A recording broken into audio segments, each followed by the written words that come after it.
Omulungi ali awo nkwaniriza ku lutimbe gagadde Oraditien amanyaze Bek Success Mirembe. Olunaku olwaleero tugenda kuba twogera oba nga tunuuliza nsonga eno coronavirus oba buyite obulwadde bwa COVID-19 oba waliriza omukulu w'eggwanga Pulezidenti Yoweri Kaguta Museveni okuvaayo n'akuba olukungaana ayogereko eri abantu ku bulwadde buno. Buno yalagiddwa ebifo ebimu biggalwe nga kuno yasookedde ku masomero, amalwaliro, amakanisa, amabaala awamu ne gatherings zonna oba ziyite enkuŋŋaana. Awo olunaku lwaleero tugenda kuba tufuna endowooza z'abantu ab'enjawulo tusobole okumanya boogera ki ku nsonga eno.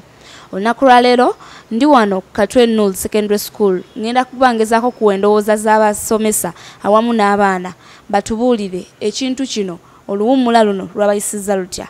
Tambula nange. Sawa eno yennyini ndi n'omwami abalirira ebitabo by'essomero lino ngenda kuba nsobola okwogerako naye mumanye endowooza ye ku kintu kino. Ssebo gye baleko. Kale nnyabo naye gye baleko.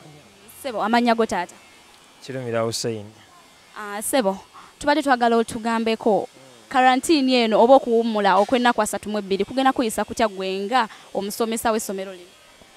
Anyway, embeera nnyingi. Nze ng'omusomesa bintu bingi ebigenda ogenda mu maaso. Ekisooka abaana baffe tubalumirirwa lw'okuba nti bagenda kusoma, bagenda kufiirwa kumpi omwezi mulamba. Naye ate ng'ekisinga obukulu nga bwe kiri nti gavumenti yakikozegezaawo kulaba nti ffenna tusiga tuli safe, kugezaawo kwewonya ebirwadde na biki ebyo. Naye embeera egenda kunyigiriza abantu bangi. Kati ffe abakozi Mukama waffe tetumanya agenda kubawa omusaala gwammwe gwe mutakoledde oba biki ebyo. So embeera nnyingi egenda kunyiga abantu bangi ne economically n'amaka nti abeeko genda balekera ki gy'obadde okolera bizinensi eggaddewo oba omulimu gy'obadde okolera baggaddewo okumala omwezi mulamba.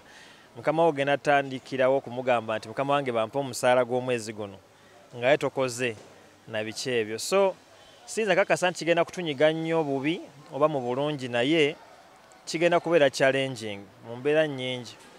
Naye tusabe busabi Katonda ekisinga tuveemu nga tuli balamu. Ebisigaye byonna tunaalabira tunabikwasa Katonda. Oba oli awo embeera tejja kutuyisa bubi nga tubadde tugisuubira okukola ki okutuyisa obubi. Ssebo wabaddewo abaana abasasudde dda ssente zaabwe nga bazimazeeyo n'abo abatannaba, mugenda bakola mutya abaana abo? Ekituufu kiri nti tetunnamanya n'essalire oba ddala taamu egenda eggaddwa completely. Ministry of Education kyemmanyi ejja kutuwa guidelines ngeri tugenda okikwasaganyaamu. Taamu ekatingiddwa short, naye tuyinza okuba nga tunaddira nga omwezi guyiseewo April nga 2 tujja kumalayo bumazi paati ebadde esigadde ya first term eno. So kiyinza obuteetaagisa kuddiza muntu n'omu ssente essaawa zino. Kyo kiyinza obutasoboka. Naye taamu za tujjafuna engeri tukigattawo first term yo emyezi eyo tugimaleyo ne second term naye ekwatibweko nga babadde ino otambula. Ekiyinza okukendeera nozandibadde holidays zino eno zebajogezaawo kunyigiriza twengeri okikwasaganya. Ssebo mukulu Baasa, muli lwedde okuwuliriza abazadde kubanga essaawa eno gye tugendamu ssaawa mbi nnyo kubanga abaana bagenda kuba waka balina obalabirira ate nga ku mirimu tebakyakola. Kati waliwo abazadde abagenda okujja mu butuufu nga babakaabirira fees oyo. Muli lwedde obawuliriza? Ffe tubadde tuwuliriza abantu ebbanga lyonna. Essomero lyaffe wano mu Katwe essomero lya bamufuna mpola.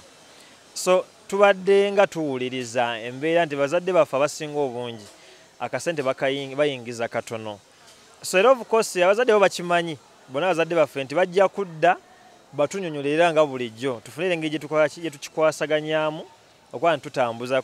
Esinga okuba ekikulu bo baana kusigala nga basoma, si kubeerako okumuzadde sente zikyamubuze na biki ebyo. Nkimanyi embeera egenda kunyigiriza abantu bangi, naye akaseera kanaba kaweddeko bajja kudda tutuule nga bwe tubadde tutuula tufune engeri gye tukikwasaganyaamu abaana basigale nga basoma mu mirembe. Ssebo mukulu Baasa, yogerako eri abaana bo bagenda mu nnaku zina 32. Kiki oyinza obbalekera? Mpozi entanda gye mbasibira abayizi baffe bonna, mpozi n'abayizi abasigadde mu ggwanga butasula bitabo byabwe. Nekira baddiziddwayo ewaka kugezaawo okubeera nti bali isolated okuva mu public gye bayinza okulwalira.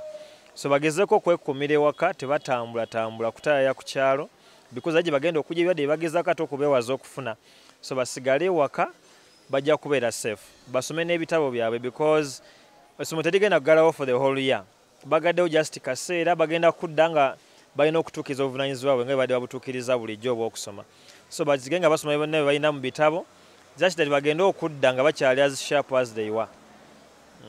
Yoyo omukulu abalirira ebitabo by'essomero lya Katwe Null bw'atyo bw'ayogedde n'atuwa endowooza ze. Essaawa zino tugenda kwogerako n'abasomesa abalala awamu n'abayizi basobole okutuwa endowooza zaabwe bo balowooza ki ku kintu kino. Essaawa zino ndi wano n'abayizi mbasanze bafulumye bagenda waka kubanga essaawa President ze yatuwadde ow'eggwanga zituukidde ddala abaana okufuluma okugenda ewaka. Ngenda kusobola okwogerako nabo nga tebannaddayo waka basobole okumpa ku ndowooza zaabwe.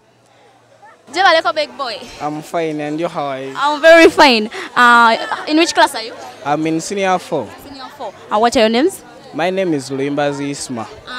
Isma, you as a candidate, senior 4.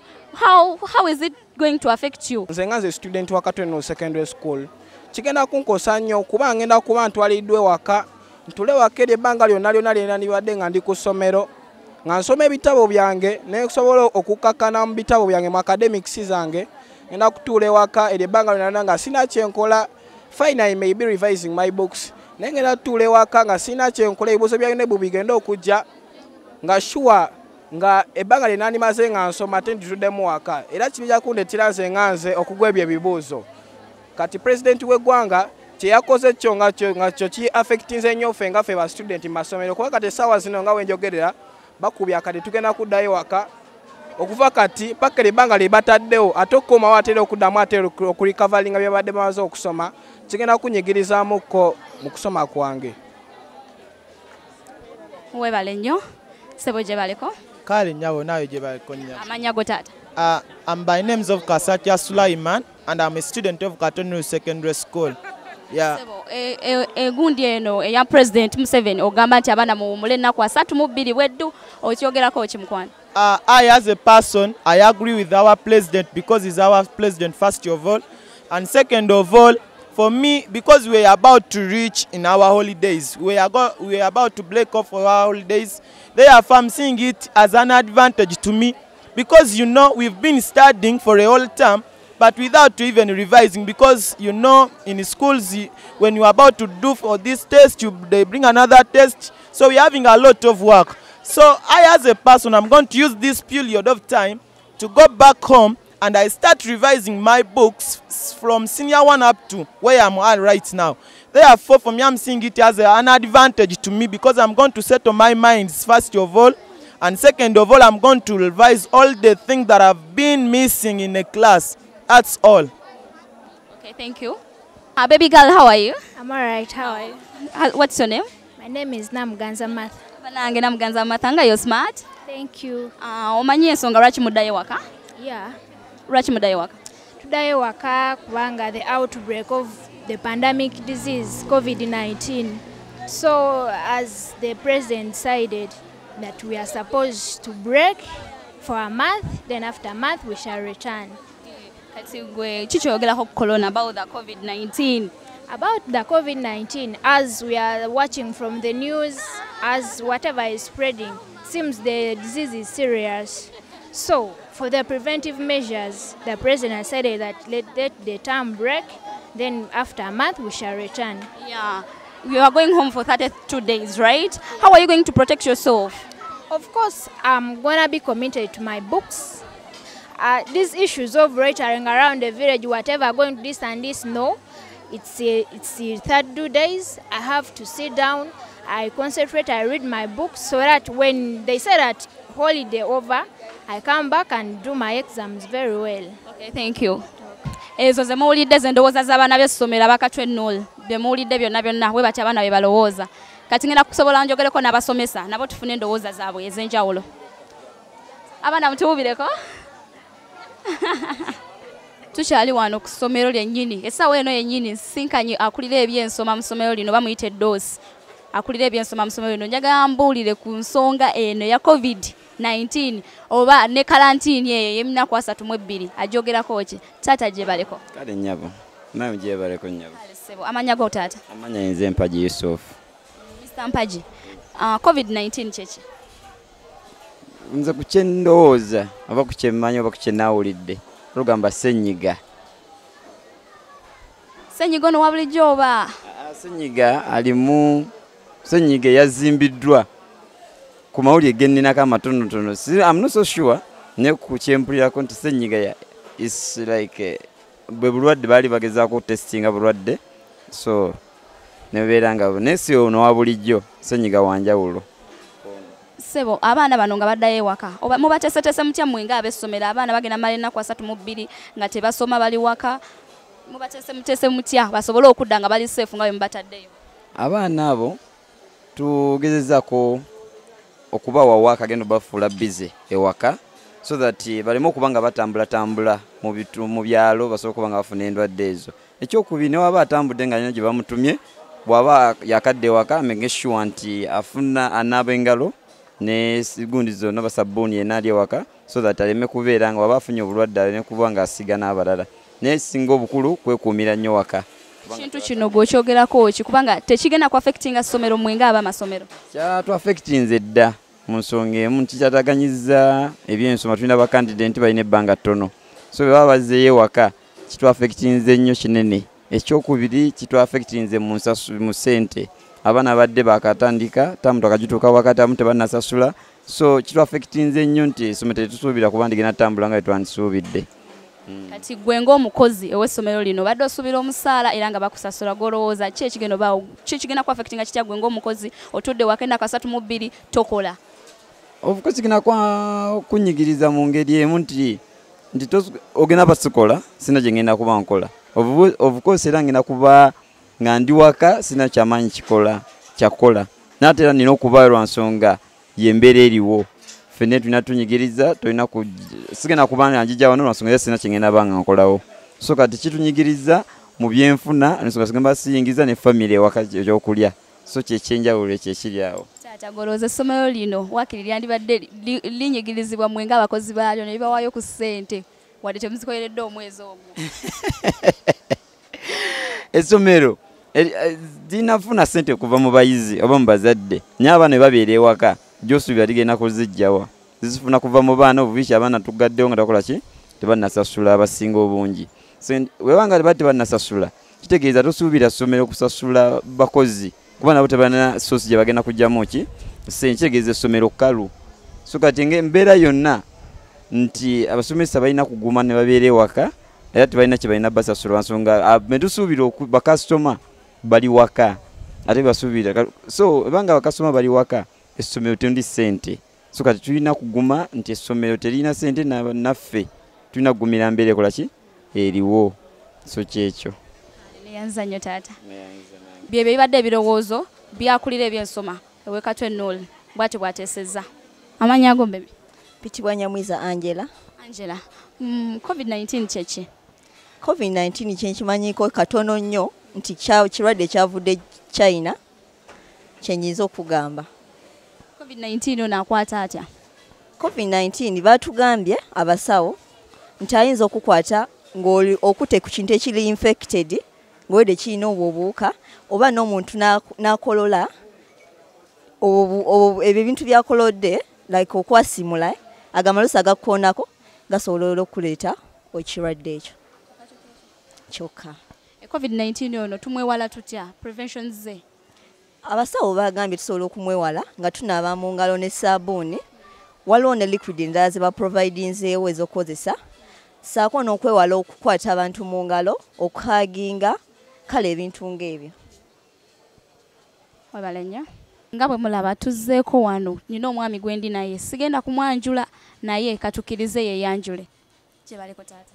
Kale nnyabo amannya gange nze Bira Bosa nga ndi muweesi w'omukatwe muno ate nga ndi mukulembeze era nga omukatwe ku local level, ku national level ne ku international level.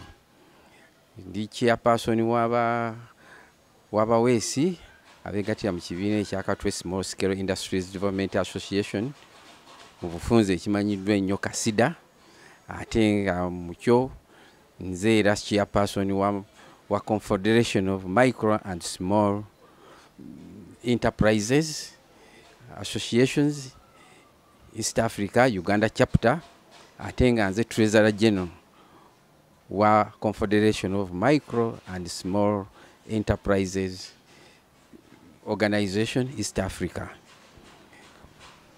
Sebo ensonga eno President Museveni yavuddeyo n'agamba nti abakozi bonna bagenda mu kuwummula okw'ennaku 32 oba kuyite quarantine ekwaffectinze otya ggwe nga akulira abaweesi Katwe wano. Ekisooka njagala okwebaza gavumenti ku kikolwa ekyo ekyatuukiddwako wadde tulina binene nnyo ngaffe byatukosezza nnyo naddala ku saidi yaffe ng'abaweesi ng'abajuwakaali ku micro level nyinza okusuubira nti ffe twasinze okukosebwa okusinga abalala bonna naye olw'okuba kintu kya bulamu ate omuntu olina kubeera mulamu okole ekyo tukyebaliza gavumenti naddala His Excellence the President olw'okuvaayo n'alumirirwa abantu ekyo kirungi naye mukyo nga era bwensoose okugamba nti ffe ng'abakozi aba wansi twanyigiddwa nnyo kubanga abantu bentwala si ku level y'e Katwe yokka wabula ku region yonna eya East Africa ne Uganda yonna abantu abasinga banoonya mmere ya leero lw'abatakoze ayinza obutakola ki ayinza obutalya kakati weebuuza nti mu mbeera eno eriwo abantu abo bagenda kuyimirirawo batya ate ku 180 abakozi abali mu Uganda bali mu kiti ekyo nti anoonya mmere yaki mmere ya leero ogenda n'otulawo n'ofumintiriza n'abamu be tugenda nga twogera nabo batugamba nti bannange kiki kye tugenda okukola ffe ng'abantu ekyokubiri ng'otadde wabbali income eteriiwo ate n'obujjanjabi twebuuza nti singa embeera eyonooneka tugenda kwebwerawo tutya tunejjanjaba tutya ekisooka ffe ab'obukolero obutono wano buli workshop gye tulina oba ekitundu kyolaba kirimu workshop si wano kuba tulina zones zaffe eza small industries nekirimu abantu abasukka 50 40 naye bonna bajja ne bakolera awantu wamu ate sigamba nti waliwo ekifo nti kiri gazetted nti oba waliwo ekisenge ekibaawulawo n'abantu n'abantu abalala bakolera bweru bakolera mu musana bakolera buli kimu kakati buli kalwadde konna akajja bali more exposed bali targeted for okusinga abalala naye be bantu abatasobola kuyimirizaawo kubeera nti baleeta sanitizers bazeeteekeko ekyokubiri waliwo obulabe bwendabye era abantu bange abasinga be bakozesa zi taxi be bakozesa means zonna z'osobola okubeereza wansi kuba tebali alina mmotoka yiye nti anaabeera nti aneevuga asobole okwewala okubeera in contact n'abantu abalala kati niweesanga nti meeza wadde sanitizers weziri sabbuuni ajja kumunaaza naye obuzibu bwe tulina obulala ne gavumenti bwenjagala etunulemu omuntu ono tasobola kudictatinga tasobola kulaba nti ono alwadde obulabe obusinga nze ne naaba mu ngalo naye kati nga gwe bwenjogera naawe ng'olwedde oli affected n'obulwadde obwo kitegeeza osobola obunsiiga naawe osobola okunaaba mu ngalo nga mbulina naye kati ndowooza gavumenti enaayigisabye singa kibadde kisoboka yalireese obuntu bwe tusobola okudetectinga nti ono mulwadde kuba kye kiri very important kabe paaka kabe taxi singa oba oli asobola nti n'amupima n'amanya nti ono ali suspect nti alina obulwadde kitegeeza osobolayo omukola ki omugaana naye okunaaba mu ngalo kwokka n'ayingira baasi oba n'ayingira taxi oba n'ayingira ekizimbe oba banka ekyo tekisobola kumalawo obulwadde kuba bali basanze wadde baanaabye basobola obukola ki asobola obubasiiga kubanga aba afunye direct contact kati mbadde njagala ne gavumenti okukebera abantu oba balina obulwadde bwa COVID-19 kireme kukoma ku nsalo yokka wabula ne public places batekewo obuntu obwo obudictatinga nti oba obukebera oba omuntu ali affected oba tali affected engeri yokka gye tuyinza okulwanyisamu obulwadde ekyokubiri kyekigambo kubanga abantu bonna bembadde nabo bamemba baffe bagenda nti tugenda tuzzaayo abaana tuli waka naye tugenda baliisa ki awaka gye tugenze tetukola bizinensi zonna nja okubulira n'obwotambula muno mwonna bizinensi ntono nnyo bazzeeyo bagenda kulya ki abantu bennina be bantu abasinga naye kamwe kwogera nina ne loans ze nnina nebuuza ate loans ezaffe teziringa z'abali abalina ku ssente yo olina okusasulayo buli mwezi lw'otosasudde obuzibu bw'omala ennaku emyezi 2 nga tosasudde ebintu byo nga banka ejja n'ebikola ki mbadde mu banka okwogerako n'ababanka benjogedde nabo banka gye sijja kwogera bagambye nti ebyo byo tebitukwatako ffe twagala ki twagala ssente zaffe omu naŋŋamba tagadde kumwatula n'agamba nti kati mmwe abantu ku leve eyo bw'ogamba nti omusonyi omwezi guno n'omusomera n'omwezi ogujja kitegeeza oba omuleetedde obuzibu aba takyasobola kukola ki tajja kusobola kusasula ssente zitojja mugamba nti kati omwezi ogunaddako sasula emirundi emeka emirundi 2 kuba kapasite ye yakusasula oba 10,000 10 oba 5 ekapasite gyakola ki gyalina kakati ekibuuzo ekyo n'ababanka bennyini tebakizeemu omuntu asasula atya oba loan naye ng'abantu bentwala be basinga okubeera abali affected mu mbeera eyo ku byokulya entambula egenda babeerera nzibu nnyo kuba wenjogerera y'entambula egenda kweyongera kubanga baba bataddeko abamu bagamba nti abagenda kutandika kutuuza 2 ku mutto kakitegeeza nti obadde otambulira 2,000 ogenda kutambulirawo 4,000 kuba oli ajjaga nti kati muli 2 kati embeera yonna ebeerawo esinga kukola ki kukosa ffe bwe tugenda mu treatment be bantu abatasobola kugenda kwetuusaako bujjanjabi kubanga bu clinic bwe tubadde tugendamu abasinga balina self medication bejjanjaba bokka ebintu ebyo byonna bigenda okuba obuzibu gye bakola ki gye bali mu butuufu nga bwe tusaba Katonda embeera eno ekosezza nnyo ffe tusaba gavumenti etutunuuliremu nga ffe waakiri eteekewo income entonotono oba waakiri eteekewo nti buli household ey'abantu abo katubatwalireyo kilo z'akawunga nga 10 oba 20 oba kilo 5 ng'embeera eno bwekola ki n'ebijanjaalo kuba it is a crisis duli mu kyalo gye badde batwala emmere oba ki naye kati mu kyalo yasobola okubeerawo n'agenda mu nnimiro n'alima n'afunayo kyafunye naye wano mu kibuga gavumenti yayisaza amagezi okulaba nti abantu abali mu kibuga mu bibuga wakiri wabaawo oba akawunga oba ki buli household okusobola okuyimirizaawo baki abantu bano otherwise era preventive measures ne bwe zinaabeerawo mutajja kubeera mu nnyumba abeere nga talina kyalya ajja kuvaawo akole ki agenda ate ne gyagenda nga taliiyo what next okufa enjala n'okufa obulwadde kiriwo kuba n'enjala nayo ki naye esobola okutta gavumenti eveeyo esobola okwadressinga ekintu ekyo taata oli musajja mu Isiraamu ekintu kino kikuaffectinze kitya mu saidi ya ddiini kati ku saidi ya ddiini nze ndaba fenga eddiini ey'obusiraamu kitukakatako okubeera nti singa wabaawo embeera ng'eno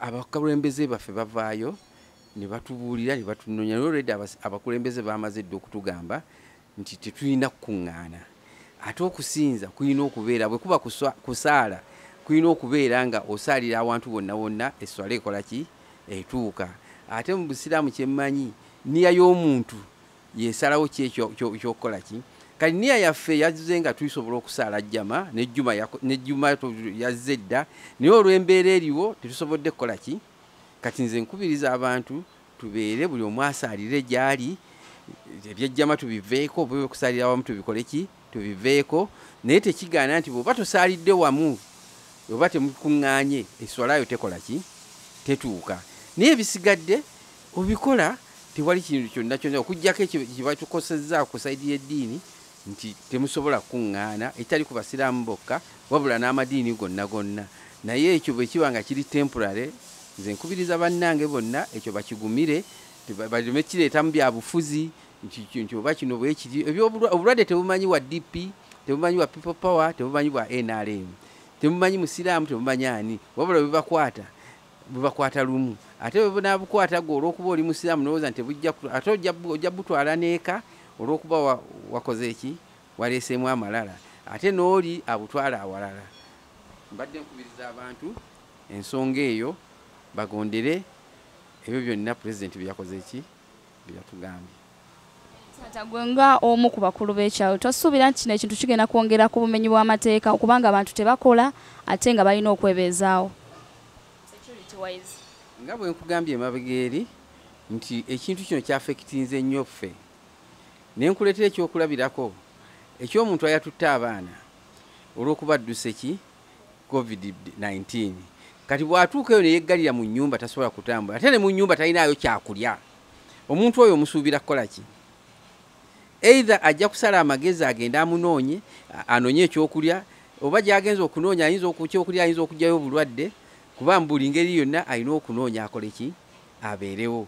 Ekyokulya si kyakwejalabya this time tanoonya kwejalabya nti anoonya wajja kuba ajja kunoonya ki kati omuntu omuyala ate bw'anaasiŋŋaana oli alinawo kamere kajja kuba kakirwanire kati obumenyi bw'amateeka bwe bujja kukola ki bujja kubaawo ate buyinza okweyongera kyebudde nsaba gavumenti ekintu ekyo kisalire ku ki amagezi at least wabeerewo minimum income oba akatono kezze eri abantu basobole okubeera nti baki balamu kuba bwe banaabeera abalamu ate emyezi egijjako ate bwe bagenda okutoola obuki okuba omusolo kati bwe banaava mu kantini gye bataddewo era gavumenti ejja kufuna musolo kuba tebajja kuba n'amaanyi gakola ki gakola. Badde nsaba gavumenti ekintu ekyo ekikole ki ekyokubiri nga bw'ogambye oba political oba security wise nze mbadde nsuubira nti singa kibadde kisoboka mu kifo kya gavumenti okubajetinga ssente nnyingi billion na billions nti zigenda mu kulonda okulonda kweyongere kuba abagenda okulonda beetaaga balamu abagenda okukola ki okulonda. Nze ku ssaawa eno n'okulowooza nti ali tulina okugenda mu kulonda biki ebyo byonna nze ndabanga okumala okugamba eteri priority ku ssaawa eno okusinga ekyobulamu kuba kabe nga baba bagenda okulonda balonde bagende bafuge banaafuga bataliiwo banaafuga bafu. Nze mbadde nsaba gavumenti programs zonna ezaali baddewo yali suspendinze netunuulira obulamu bw'abantu beeyagala bagironde oba bali bonna ba politician kabe abali mu parliament bebaagala balonde bagende muki mu parliament kubanga bajja kulondebwa abantu ate abantu bajja kuba bakoze eki bafudde abalina okugenda okulonda balina kuba balamu. Mbadde nsaba ne bwe kuba kulonda kuba ndaba budget nnene nnyo eri ku by'okulonda naye ng'ate okulonda si kyekisinga ekyomuwendo okusinga obulamu bwabo abagenda okulonda ekyo nsobola okwogerako ekyo. So yanziza nnyo ssebo bw'atyo bw'ayogedde muwulidde endowooza ze.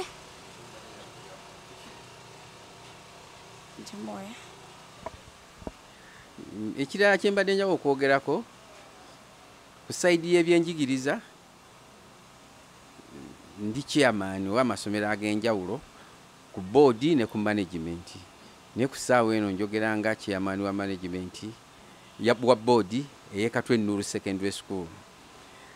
Essomero lyokka eriri mu kitundu kino naye buli lwe twogerako ku mbeera eriwo era abayizi abali mu ssomero eryo ne ba parents abali mu ssomero eryo era beebo abasomesa abaki abaana itegeeza embeera yonna economically embeera yonna affectings abaki abazadde egenda ku affecting ensoma y'abaana egenda ku affecting essomero kubanga abazadde bano bebayimirizaawo ki essomero. Kati ntunuuliramu nkuba akafaananyi abazadde abalinawo akasente bagenda kukateeka mu kulya kubanga tebakola abalala baali badde bakola nga bafuna akasente tebalina. Kakati amasomero nga Katwe Nuru gasuubira n'embeera ne bweneetereera tugenda kufuna obuzibu nti abaana bajja kuba nga tebalina ssente ze bakola ki ze batwala olw'embeera y'abazadde baabwe. Ekyo kimu. Ekyokubiri abazadde abamu amasomero nga Katwe Nuru nnyinza okugatwala nti oba gali ku level oba second oba third world oba second world. Amasomero aga third world abazadde baleeta mpola ki akasente. Wenjogerera wano okusinziira ku kyemmanyi kimu kyakubiri ekyabazadde ekintu kino kigenza okubeerawo nga tebanne bakusasula bisale byabwe. Tosuubira muzadde nti anaasasula ssente ezo ezibadde zikola ki zimubangibwa, naye ate ng'essomero lirina okusasula abasomesa, kubanga olw'okuba nti obulwadde buzze omusomesa tojja mumugamba nti bannanga abazadde bakoze ki. Kakati tunoonya ssente ez'abasomesa balina okusasula ku baana bokwe batunuulidde ng'omulimu gwe bakola, naye abazadde ali tuzijja mu baki mu bazadde. Kati oba zino zisigaddeyo tebazisasudde, ate taamu ejja oba ng'embeera eteredde tubajja kubanga tebabadde tebakola. Kati gavumenti njagala nakyo ekitunuuliremu ensonga eyo, amasomero ago embeera ne bweneetereera ganaaraaninga gatya, yoba amasomero ago abasomesa abagasomesaamu bo bagenda kuyimirirawo batya ku mbeera eno egenda mu maaso. Ekyo kyembadde njagala okukola ki okwogera ku sayidi y'enjigiriza nga si Katwe yokka nga Katwe Nuuru Secondary School, naye njikuleetedde nti eri mu kibondo kyaba abakozi bennayogeddeko emabega, era abatalina busobozi bugenda kukola kino na kino na kino. Naye nga yo muve ya gavumenti ey'okuba nti eggala amasomero sigirinaako buzibu, era twebaza muve eyo gye yakoze eki nga gavumenti gye yakoze, naye effect z'ekintu ekyo tuzisolovinze tutya, kuba zo zirina okubeerawo, waliwo okubeera embeera erina okubeera embi. That negative part of it tugenda gya addressinga tutya nga gavumenti egenda gya addressinga tutya, kubanga ffe abazadde abakulu b'amasomero abakulu ba boards tetulina ngeri yonna gye tuyinza kukola ki, kuba headmaster ava ku kiri ate n'atunuulira gwe ti chairman ngenda kukola ki, ngera bwe yabuuzizza dda nti chairman katugenda kukola ki. Abantu kimu kyakuna kimu kya haafu be baakasasulako, bano tebannaba kusasula. Naye manya nti ettaamu eno era nga ettaamu eno mubaddemu okusasula essente zaki z'ebibuuzo, abamu badde tebannaba zisasula, era bwensabira ne UNEB extending at least ekkomo lyaki lyebadde eryokuba nti abantu registration exams ziregistering eyongezeeyo, wakiri ew'abasomesa oba w'amasomero emyezi 2 mu maaso basobole okubeera nga abazadde beekuŋŋaanya basobole okuregisteringa abaana baabwe ku exams. Otherwise UNEB wene insistinga ku kya May 30 nti ye date esembayo deadline for registration, ogenda kwesanga nga technically abantu bangi oba half of the parents tebajja kubeera able okuregisteringa baki abaana baabwe, oba si kyekyo gavumenti taking over registeringa abaana ba candidates si bonna, kubanga sibe badde bakyagadde okubeera nti abazadde abamu ebajjako omugugu ogwo oba bali mu private oba bali muki oba bali mu masomero gavumenti, naye bonna ba candidates mbadde nsaba gavumenti singa kiba kisoboka yalisasudde ku baki oba yaliwoza abazadde ba candidates abo ne baba nga batuula oba yo neesasula UNEB. Tweyanza nnyo taata, bwatyo bayogedde ebigambo bibadde bingi naye bibadde by'amagezi. Nze mwennyini ngenda kwongera okusaba abaana abaddayo ewaka mubeere bampisa mweyise bulungi, muzadde wagezaako kukuuma mukwano kikole, n'abazadde temusuulirira abaana embeera njiraba, embeera mbi, embeera nzibu, naye temubasuulirira, yeyo embeera eriwo tusobole ogitambuliramu, kuleka ne bannaggwanga bannansi twekwate bulungi, amateeka tugaleke nga bwe gabadde, tuleme kweyisiza ddala bubi kubanga yeyo embeera eriwo tetulina we tuyinza kigana. Katonda kyaleese era tukkirize nti agenda tukuuma, kuleka ne gavumenti mikwano njagala obbasaba mukole nga bwe musobole okulaba nti bannansi tebayisibwa bubi nnyo nnyo basigala bakyaliwo. Sigadde nze Becky Mirembe ku RADTN Uganda.